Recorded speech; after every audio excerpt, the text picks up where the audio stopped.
सबसे पहले मैं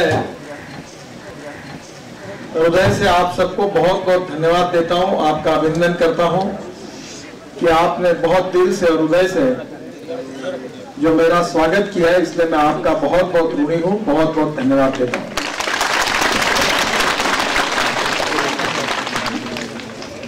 श्रद्धेय रामदेव बाबा जी का मेरे ऊपर बहुत स्नेह है और स्वाभाविक रूप से उन्होंने एक दिन मुझे कहा कि आप मेरे मानस पुत्र हो। इतना प्रेम उनका मेरे ऊपर रहा है। आप सबको पता है कि भारत और नेपाल में एक बहुत बड़ा रिश्ता है और वो रिश्ता इतना बड़ा है कि मैं यहाँ आने के बाद इस बात को महसूस कर रहा हूं कि मैं अपने ही देश में हूं। इतनी हमारी संस्कृति, इतिहास और विरासत समान है। योग विज्ञान, आयुर्वेद, ये हमारी संस्कृति और इतिहास विरासत की बहुत बड़ी देन है। और श्रद्धेय रामदेव बाबा जी ने हमारे इस योग विज्ञान को, आयुर्वेद को दुनिया के नक्शे में, अगर हम ये कहें कि दुनिया में हमारे इस योग विज्ञान और आयुर्वेद के राजदूत के रूप में उन्होंने इस विज्ञान को पूरी दुनिया में बहुत बड़ा सम्मान दिलाया। इतना बड़ा काम श्रद्धेय रामदेव बाबा जी ने किया है और दुनिया चाहती है। पर मैं थोड़ा सा आर्थिक इकोनॉमी का अध्ययन करता हूं। हमारे देश में गरीबी है, भुखमरी है, बेरोजगारी है। हमारे हिंदुस्तान से बहुत से सॉफ्टवेयर इंजीनियर्स दुनिया में गए हैं और भारत में सॉफ्टवेयर इंजीनियर्स जो है उनको बहुत बड़ी मान्यता दुनिया में है। वो वहां बहुत अच्छा काम करते हैं। मैं अमेरिका के सिलिकॉन वैली में गया था। वहां भारत का सॉफ्टवेयर इंजीनियर होना बड़ा गौरव की बात है। वो इंजीनियर्स देश के लिए काम करते हैं और वहां डॉलर में पैसा कमाकर देश में बेचते हैं और हमारी इकोनॉमी को मजबूत करते हैं। मैं रामदेव बाबा जी को हर समय कहता हूं कि इस योग विज्ञान के प्रशिक्षण के बाद आयुर्वेद और योग विज्ञान को आप दुनिया में पढ़ाने के लिए हमारे ये योग टीचर तैयार हो जाएंगे। वो योग विज्ञान और आयुर्वेद का तो प्रचार करेंगे ही, पर लाखों भारतीय होंगे, नेपाली होंगे, इनको जीवन में रोजगार देने की ताकत आप में है। ये आप बहुत बड़ा काम कर सकते हैं। लोगों का स्वास्थ्य भी अच्छा हो और स्वाभाविक रूप से हमारी इतिहास, संस्कृति और विरासत से मिला हुआ यह आयुर्वेद और योग विज्ञान दुनिया के कोने तक पहुंचे। मुझे पता नहीं है, पर हमारे देश में हर साल 7,000 करोड़ रुपए रॉयल्टी के रूप में विदेशी कंपनियों को जाते हैं। कोलगेट कंपनी है बहुत बड़ा, सुबह उठते तो लोग वो टूथपेस्ट यूज कर रहे हैं। बाबा जी ने मुझे दिवाली के समय प्रेजेंट किया और उसमें एक टूथपेस्ट मिली, दंत कांति ना, इतनी बढ़िया है कि मेरे पास मिलने के लिए कुछ अमेरिका से कुछ लोग आए थे, तो मैंने उनको कहा कि ये यूज करके देखिए। तो 2 डजन टूथपेस्ट अपने साथ अमेरिका लेकर गए और इतना खुश हो गए कि बहुत अच्छी है। शैम्पू बहुत अच्छे हैं। पेस्टिसाइड, केमिकल फर्टिलाइजर को छोड़कर हम ऑर्गेनिक फार्मिंग की बात बाबा जी करते हैं। मैं भी किसानों में काम करता हूं और मेरा विश्वास है कि हमारे नेपाल के वो हिंदुस्तान के किसान ये बिजली तैयार कर सकते हैं, पेट्रोल तैयार कर सकते हैं, डीजल तैयार कर सकते हैं और गैस भी तैयार कर सकते हैं। और किसी का अगर विश्वास नहीं होगा तो आप मेरे क्षेत्र में देखने के लिए आइए। आपके काठमांडू शहर को जितनी बिजली लगती है उतनी बिजली हमारे किसान, हम लोग तैयार करते हैं और वो किसान तैयार कर सकते हैं। हम बायोडीजल बना सकते हैं, इथेनॉल बना सकते हैं। हमारे भारत में 6 लाख करोड़ का इंपोर्ट है क्रूड ऑयल और पेट्रोल और गैस का, और आपके यहाँ भी इंपोर्ट कर रहे हैं।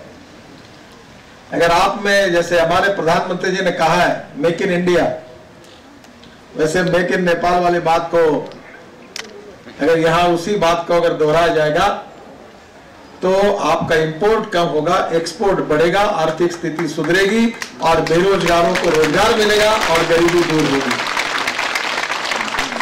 इतना सुंदर देश है, पर्वत, पहाड़, नदियां। हमारा टूरिज्म ऐसा सेक्टर है कि जिसमें 49% of the capital investment employment potential पर खर्चा होती है।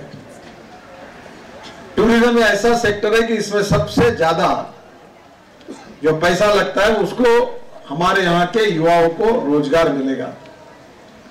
हम आगे जाना चाहते हैं, विकास करना चाहते हैं, गरीबी दूर करना चाहते हैं, बेरोजगारों को रोजगार देना चाहते हैं, देश को समृद्ध, संपन्न और शक्तिशाली बनाना चाहते हैं, भय, भूख, आतंक और भ्रष्टाचार से मुक्त करना चाहते हैं।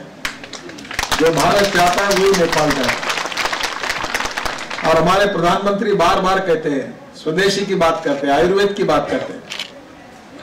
जब वो अमेरिका में गए तो ओबामा को मिलने के बाद उन्होंने भी उनको योग विज्ञान के बारे में, प्राणायाम के बारे में जानकारियां दी और पब्लिकली इस बात को दोहराया।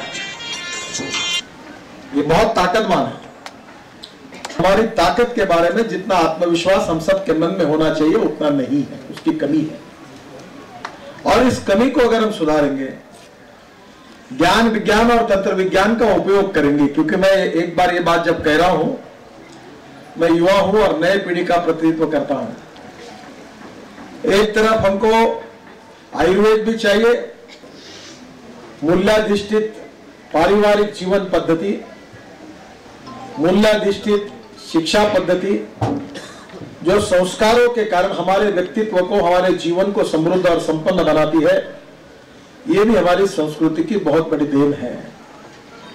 और भारत और नेपाल ने दोनों एक ही इतिहास, संस्कृति और विरासत के पाइक हैं, और इसलिए हमारे बीच में इसके बारे में कोई अंतर नहीं है। मुझे बहुत खुशी हुई जब मैं, बाबा जी मेरे घर पर आए थे 8-10 दिन पहले, और उनको पता चला था कि मैं नेपाल जा रहा हूं, तो उन्होंने कहा कि आपको वहां जाना है। मतलब आपका आदेश है, बिल्कुल जाऊंगा। आपके काम की उन्होंने बहुत तारीफ की और मुझे कहा कि अच्छा काम कर रहे हैं, आप जरूर जाइए। मैंने बोला मैं बिल्कुल जाऊंगा और उनके कार्य को पूरी शुभकामनाएं दूंगा।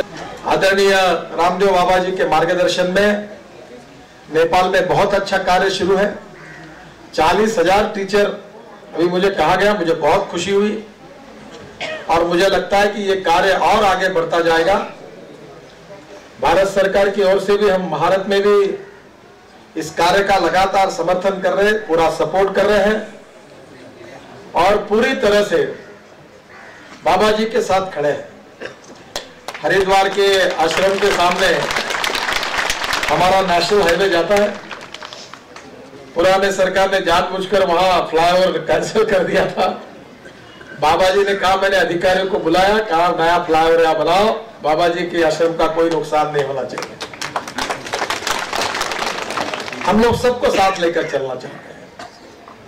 हमारे अटल बिहारी वाजपेयी जी कहते थे, जब उनकी बात को मैंने अपने अध्यक्ष के चेंबर में लिखा था कि छोटे दिल से कोई बड़ा नहीं होता और टूटे दिल से कोई खड़ा नहीं होता।